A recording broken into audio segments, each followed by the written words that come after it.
Les amis, bienvenue, j'espère que vous allez bien, j'espère que vous êtes en forme. Aujourd'hui, vidéo très spéciale, une vidéo que j'attendais avec énormément d'impatience et vous aussi, j'imagine. Aujourd'hui, on va parler de la As VF23 puisque oui, aujourd'hui, en ce mardi 31 janvier, eh bien la première monoplace vient de se révéler. Comme en 2022, eh bien on commence par l'écurie américaine As. Bien évidemment, les amis, vous pourrez suivre les révélations, les présentations, mes avis des 10 écuries qui arriveront, enfin des 9 autres qui arriveront au fur et à mesure de ce mois de février. Pour ceux qui veulent connaître également les dates, je vous ai sorti une vidéo pas plus tard qu'il y a quelques jours pour vous rappeler un petit peu toutes les dates importantes de ce mois de février. En tout cas, les amis, on perd pas plus de temps. Je n'ai pas encore vu la monoplace. On va la découvrir ensemble. Je vais vous donner mon avis, que ce soit sur l'esthétique, entre guillemets, la livrée et la partie physique de la monoplace. Et dans une dernière partie, eh bien, je vais revenir sur toutes les dernières informations concernant As, concernant l'écurie en elle-même. En tout cas, les amis, j'espère que la vidéo vous plaira. Si c'est le cas, n'oubliez pas le petit pouce pour le soutien, pour la force comme d'habitude, de vous abonner si ce n'est pas déjà fait. De tonnes de vidéos arrivent. Le mois de février va être extrêmement chargé, donc n'hésitez pas. Et sur ce, on est parti pour cette présentation de livrée. Bon, les amis, il est maintenant 15 h. Il est temps de voir ensemble cette nouvelle monoplace et c'est parti, la voici, la As VF23. La voici, elle est juste trop belle, franchement elle est juste trop belle. Alors comme je l'ai dit les amis, je vais vous donner mon avis, que ce soit esthétique ou physique. Petite particularité qu'il ne faut pas négliger, c'est que physiquement malheureusement aujourd'hui je vais pas forcément pouvoir vous donner mon avis puisque c'est un modèle, voilà, ce n'est pas la vraie monoplace. Ce modèle est là juste pour nous présenter la livrée, les couleurs en tout cas du moins de cette livrée. Il y a plusieurs images, hein, voilà, je vous en passe une autre maintenant à l'écran. Donc on va commencer par l'esthétique. Alors esthétiquement parlant, honnêtement je la trouve très belle. Je trouve que le noir, le rouge et le blanc se marient très bien. On peut bien voir également l'impact du nouveau sponsor titre MoneyGram sur la monoplace. MoneyGram, pour ceux qui ne savent pas, c'est une société, une entreprise je crois de transfert d'argent, si je dis pas de bêtises.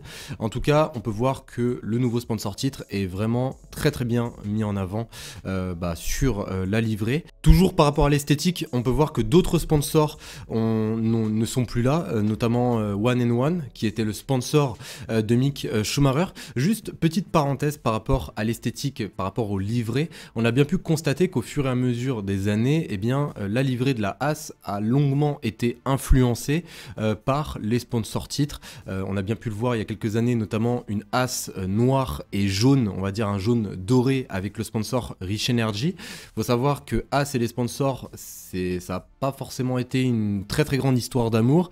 Généralement, les contrats n'arrivent pas à leur terme. Ça a été le cas avec Rich Energy. Ça a également été le cas avec Uralkali, voilà, qui était le sponsor de Nikita Mazepin. Donc, j'espère pour eux que ce sponsor MoneyGram va durer. Donc maintenant qu'on a parlé de l'esthétique, on va un petit peu plus parler du physique de cette monoplace. Alors comme je l'ai dit un petit peu plus tôt, voilà, c'est une maquette, littéralement. C'est seulement un modèle qui est là pour nous présenter la nouvelle livrée. Mais il y a quand même certaines choses à dire, notamment un petit peu plus, si on rentre un petit peu plus en profondeur, notamment par rapport au constructeur, eh bien il faut savoir que le châssis de cette As VF23 est construit par Dallara. Dallara qui est un constructeur italien. Et en parlant d'Italie, eh bien vous le savez probablement déjà, As vont se fournir en pièces du côté de Ferrari. D'ailleurs, les relations avec Ferrari se sont beaucoup améliorées, dû également au fait qu'il y a plusieurs employés de As qui sont partis ces derniers temps du côté de Maranello. Donc voilà les amis pour le physique et l'esthétique de cette monoplace. On va maintenant passer aux toutes dernières informations et comme je vous l'ai dit tout à l'heure, eh bien l'arrivée de MoneyGram va changer, je pense, beaucoup de choses pour As.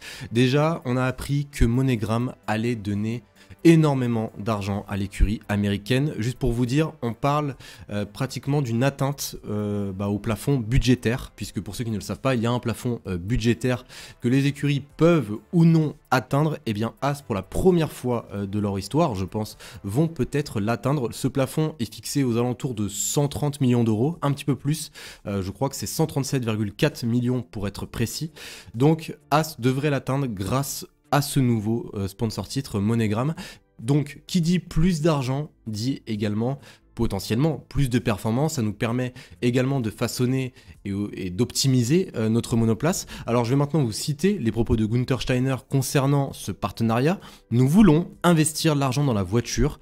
En ce moment, tout ce que nous avons, nous l'investissons dans la voiture. Nous voulons rien faire d'autre pour le moment. Nous voulons stabiliser notre système et nous assurer que nous utilisons tout pour que la voiture aille vite, rien d'autre. Donc voici les propos de Günther Steiner. Et les ambitions de Haas, eh bien, elles sont claires, c'est de marquer plus de points qu'en 2022. Donc voilà les amis, concernant cette Haas VF 23, est-ce que je dois vous rappeler également les acteurs de cette saison pour l'écurie américaine? On retrouvera bien évidemment notre personnage préféré sur cette grille, Günther Steiner. Il sera suivi par Kevin Magnussen qui va refaire une année avec l'écurie américaine. Le retour également de Nico Hülkenberg qui vient remplacer Mick Schumacher. Donc voilà les amis par rapport à tout ce que l'on sait sur cette monoplace. Si maintenant je devais lui donner une note concernant l'esthétique, concernant la livrée, et d'ailleurs dites-le, enfin donnez-moi votre note dans les commentaires, on va mettre sous système d'étoiles, hein, voilà, 5 étoiles, elle est juste trop belle, et vous connaissez le principe, hein, voilà. Donc moi je lui mettrais potentiellement une note de 4 étoiles, vraiment je la trouve très très belle, honnêtement j'ai hâte de voir ce que vous en pensez dans les commentaires. En tout cas les amis, j'espère que vous avez aimé, on se retrouve très très prochainement pour la présentation de la Red Bull, peut-être qu'il y aura une vidéo juste avant cela, peut-être une vidéo news, mais sur ce les amis, en tout cas je vous souhaite une excellente journée et une excellente soirée. N'oubliez pas le petit pouce de vous abonner si ce n'est pas déjà fait, et je vous dis à la prochaine. Salut tout le monde.